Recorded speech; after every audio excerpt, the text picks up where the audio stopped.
We see Ben and Nathan, which we'll be getting to a little bit later. Yeah. Believe it or not, that Nathan Stoyer's still pretty good at Magic. Yeah, no, sure is. As we get things underway here, both players getting their turn one plays going. We see Kumano faces Kakazan there. That's exactly what you want to see on turn one as the Gruul player. Definitely. And a very old Carplusian Forest just shows how long Aaron has been playing as well.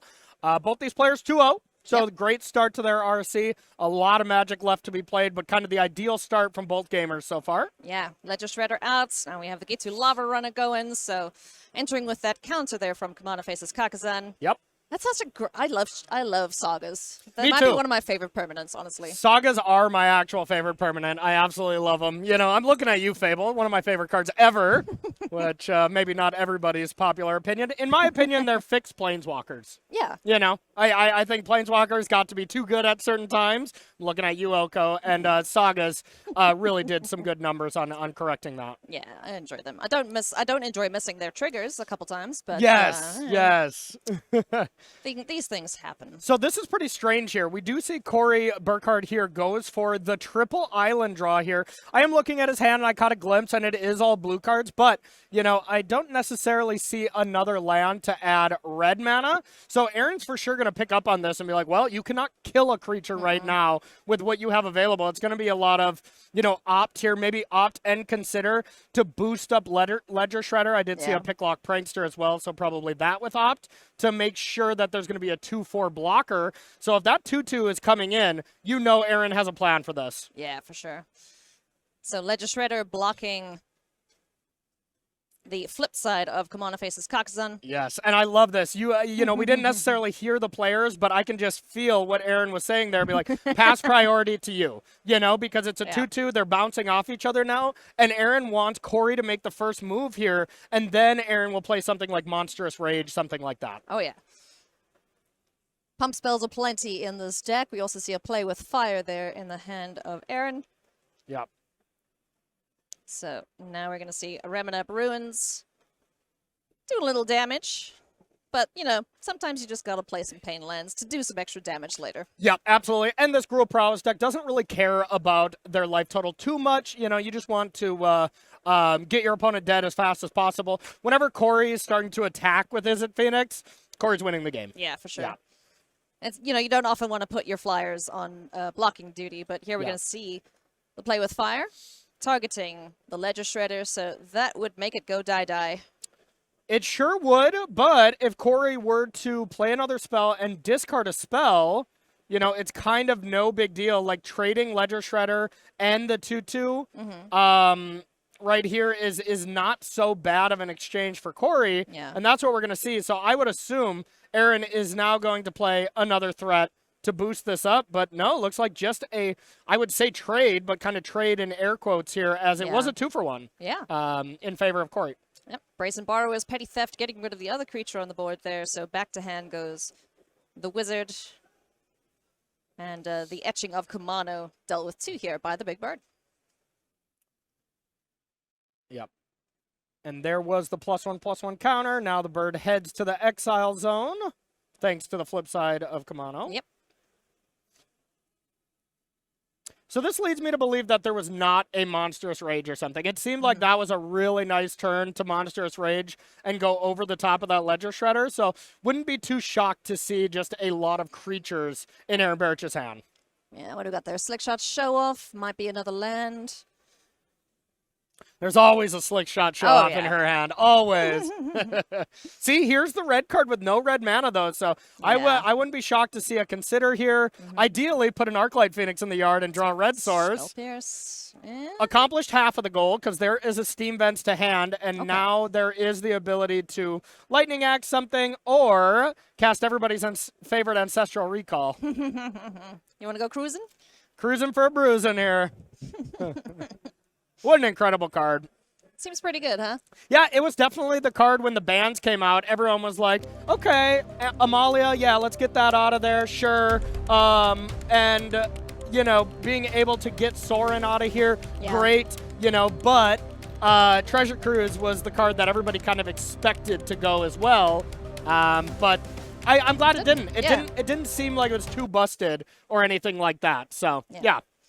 Just a couple technical glitches, friends. We will be back in the action shortly. But as things look right now, we are going to get Monastery Swift Spear down ×2. Ooh, do we have a spell? You know what that was right there, Ellie? What was that? That was just our directors showing off their fancy transitions here. Yeah, I mean, I would too, honestly. It's really I mean, they put a lot of work into it. It looked really cool, so they wanted to make sure to show it off. Good job, guys. Good job.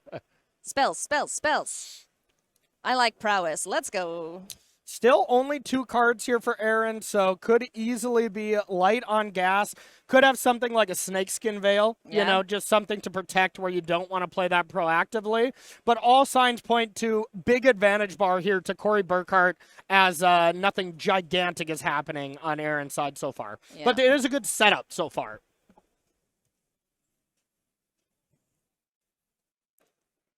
So things looking pretty good here for Aaron. If we could just get some pump spells, man, Corey would be so dead. Yeah, absolutely. And I mean, there is plenty of them, you know. I mean, the Atarka's commands look pretty great right now. Atarka's command choosing 3 damage plus the pump makes these Monastery Swift Spears 3/4s, so they get to attack through this Picklock Prankster. You know, there's still Monstrous Rage, probably the best pump spell.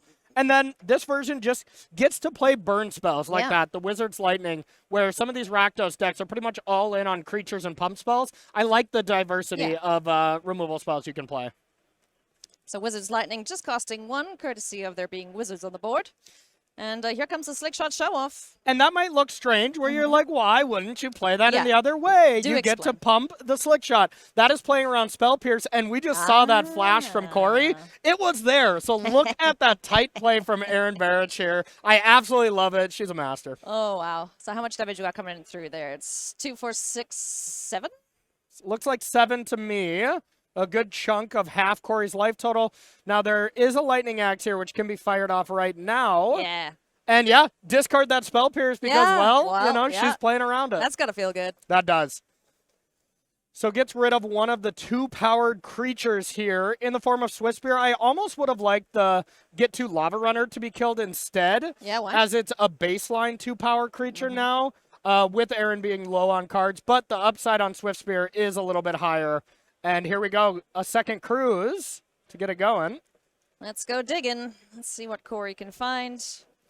Is down to 9. Aaron is down to 14. But, you know, Gruul doesn't really care too much about their life total. Yeah, here comes another Picklock Prankster. Corey's looking for some Arclight Phoenixes, and you can see the wince. Where are they? You can see the wince on his head. It's like, come on, this is all he needs to kind of close the door on this game. Yeah. The game's going to be close if he doesn't find any here, you know, this turn or next. But would kind of be a blowout if he were to find 1 or, God forbid, 2. So another Lightning Axe to hand for Corey. We'll be able to take care of one of these creatures. It could be the Slick Shot Show-Off. Yeah. You know, being in the air, a little bit of annoying or nuisance, excuse me, for any potential Arclight Phoenixes, but we need to find them first. Yep. And I did see another red source plus a Fiery Impulse. So at the baseline right now, Corey can just go Axe, discarding another Axe, and Impulse 2 creatures right now. Leave Aaron Barich with just a 1-power creature and a Ramunak Ruins. A Den, though. Den is pretty threatening. Yeah, Den of the Bugbear is a little scary. Can be. And be on your way from there. It looks like that's a 3rd Treasure Cruise as well, so wouldn't be too shocked to see Corey just do some damage control this turn, kill 2 creatures, untap Treasure Cruise, and say, where are my Phoenixes? Yeah. Here, birdie. Where are they? I don't suppose you can a bird, right? I don't think so. No. You can do that to a cat, or you just a cat for sure. Come here, puppy. You know, what do you do to a bird? Do you whistle at them? I would think so. Or a bird call, of course. There's always fancy bird calls. Caw-caw. Yeah, I think bird calls are more nuanced too. You know, I think it's for each certain bird you're trying to attract. Sure. Yeah. Okay. All right. Well, I'm a big expert in bird calls. Thank you. Yeah. All right, chat. Tell me what sound you need to make to get an Arclight Phoenix to arrive, as we are taking care of the board here. Corey Burkhart down to 7. I know what sound the fox makes. Please don't. Okay. That I'm pretty sure is copywritten or DMCA-able or something. Yeah, probably. Ledger Shredder hits the board. We are going to cruise some more. So Connive Trigger looks like that is on the stack first. What are we chucking? And then going to be drawing a bunch of cards here off of everyone's favorite Ancestral Recall, like you called it. Yep, recall number 3. I mean, it's great to find nothing but treasure cruises and kind of get it going. But, you know, Corey does still need to get a little bit more action to be able to completely control this battlefield. But still, looking good. What? Still no birds and 2 lands and an op there. Not great pickups. How many cards has he seen? At least half his deck, it seems. Yeah, where are these? Someone forgot to give the birds wings to get to the top of the deck. See, now this is what I didn't want to see. Yeah, cool, it's still a close game and whatnot, and as soon as he finds them, rad, but he's at 7. Yep, absolutely at 7. Land 5 unlocks Den or unlocks Giganta, so pretty big game either way. And outside of that, Monstrous Rage and stuff is fine, but with 2-3 toughness creatures, it's going to be really tough to get through with both. You might be able to, like, attack with 1 and pump 1 if a block goes there, but then all you're doing is killing, like, a Prankster and stuff, so this is a rough spot for Aaron. Aaron would really like to find a Questing Druid here and do something, Seek the Beast or something. Yeah, just feel the hand a little bit. Yeah. For sure. A passing of the turn, it looks like, here for Aaron, and Corey's got to be thrilled about that. Yeah, that's like a sigh of relief. We got Opt in hand for Corey. Consider. Let's kick things off here. That's where there's supposed to be a Phoenix that you surveil into the yard, and Corey is having no luck. There it is. Oh. Wrong order. Wrong order, of course, but... And now here's the thing. Now that Corey has found the Phoenix, it's like, it's fine, as you can just cast it, or you can discard it to Shredder here, but now he's kind of ran through his spells, so we're going to see a draw, and if he finds a spell, he would lock in discarding Phoenixes, decides to go for it anyways, but... Well, we still have the Brazen Borrower. True. That's not an instant, though. Not an instant, but did find a Fiery Impulse, so gets to kill a creature, and a Phoenix is coming back on turn 1,000,000, it seems. Hey, yeah, it does. Goodness me. Like, how many cards and turns do we have to go through to just see 1 trigger off of this Phoenix? Yeah, sad day, sad day. Yowza. Okay. Kind of the same, though, for Erin. You know, just found the Monstrous Rage. You look at her graveyard, and not a single pump spell. So, you know, Erin's draw was not perfect either. Yeah. Rough for both players here. Their deck's just not firing on all cylinders just yet. They're just getting warmed up, though. This is fine. And I think Corey is debating if he wants to use that second Fiery Impulse in hand to just kill this Swift Spear now before there's any other shenanigans. Has the option to still cast Brazen Borrower. Really, any way you cut it, though, right now, Corey is miles ahead, especially with that Hall of the Storm Giant ready to take half of Erin's life total away. Yeah, so these Swift Spears definitely on blocking duty for the big giant. And here we go. Now we start flying. Ailey, remember that time when I said if Corey's attacking, Corey's winning? Yeah. We're there. Okay. Okay. We are there. Now, even if Aaron finds land 5, that's probably the best next to Seek the Beast, the Questing Druid spell side. A 5/5 is just manageable. You know, it's not directly manageable with an axe in hand or something, but you have a land that's a 7/7. Yeah. With a handy ward of, what, 2 or 3? I believe it's 3, yep. That's nutty. So, blocking here, this poor Picklock Prankster is going to get a little dead if we see any pump spells, but alas, nothing happening here for Aaron Barich. 6 is a magical life total here, though, as you do have Wizard's Lightning to be able to do some damage there. But the Brazen Borrower comes into play, and that is 8 damage in the air, and Corey taking down game 1. Yeah. Man, like...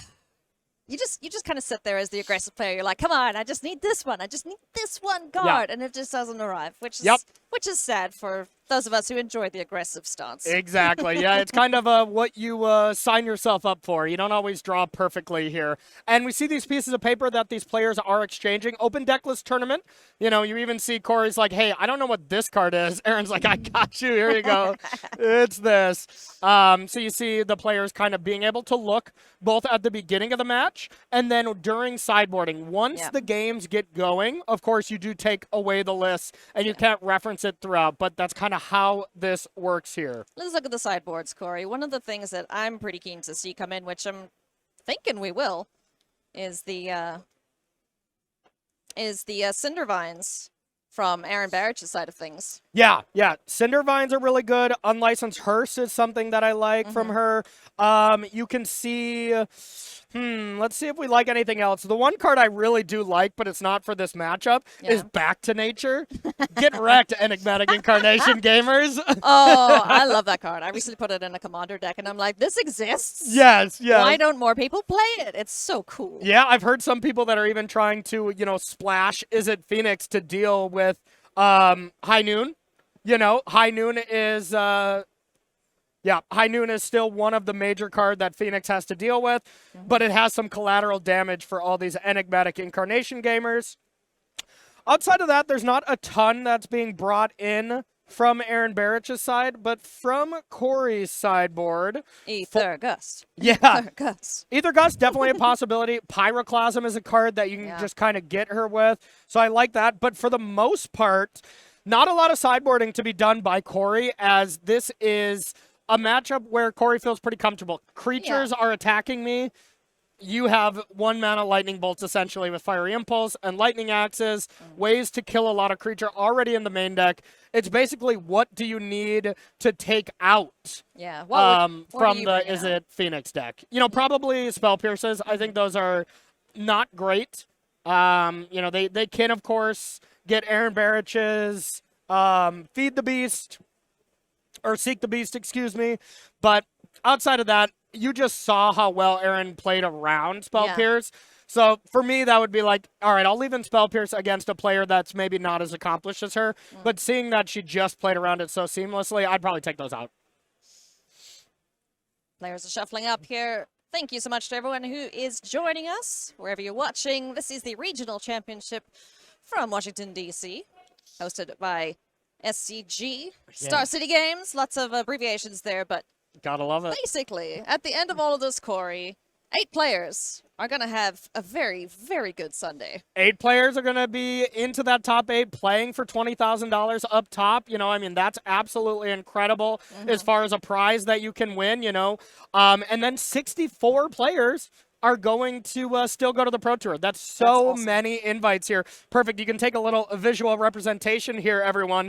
All the way down to 64th, we look on the right side. You're going to get a Pro Tour invite. You're going to get to come back to the next regional championship here in 2025. And then kind of what every player would lock in right now. Yeah. There's going to be plenty of them that would just lock in 64th place. Invite to the Pro Tour. There's nothing like playing a Pro Tour. We get the joy of, being there for round 1. Yeah. When everything goes quiet, the draft comes up. It almost gives you chills. Oh, yeah. Just to be in that room. I'm getting chills now. I know. I did too.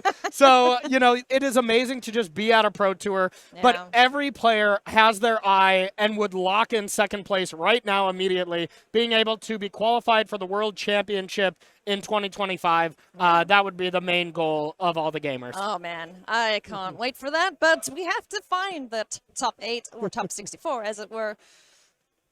We are ready to jump in game number 2 here between Corey Burkhart and Aaron Barich. Both would love to extend their record to a 3-0, remain undefeated. Yep.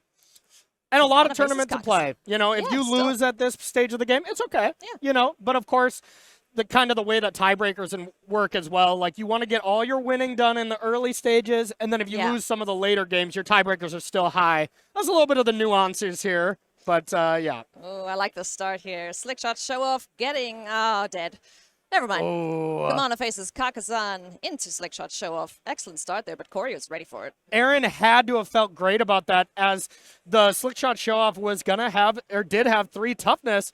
So being able to get around Fiery Impulse, and the only way that was going to be killed was a Lightning Axe where Corey would add to 2-for-1 himself, or the one of Chandra's defeat in the board. So a nice card to have in his opener there for Corey.